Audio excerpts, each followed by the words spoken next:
11 days left until the election, and a brand new Fox News poll showing Donald Trump leading over Hillary Clinton with independent voters 41 to 28%.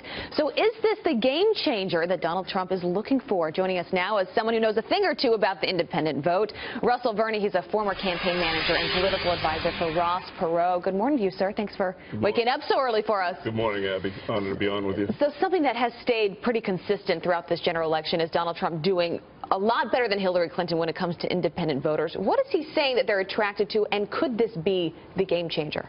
Well, there are at least two elements to independent voters. Some who just don't want to be bothered with party communications and fundraisers, but they actually act like typical Republicans or Democrats.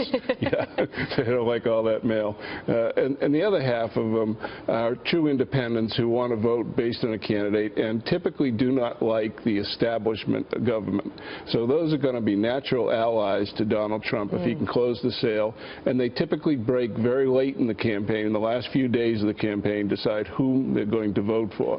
Now, some of them may have been inclined to vote for Gary Johnson or Jill Stein, but as the election draws near and they see that the decision is going to come down between Hillary Clinton and Donald Trump, in spite of their desire for the third-party candidate, they will join in the decision-making for who's going to be the next president of this country. Right. So Gallup asked which party people affiliate with, and it came down to 27% saying Republicans, 32% saying Democrats, but 40% say independent. Looking back at history, is that more independents this time around than we've seen before? Well, it is more registered independents, probably slightly more independent acting voters who will choose the candidate based on the person as opposed to the party. Some of those independent voters will continue to act like they were party members.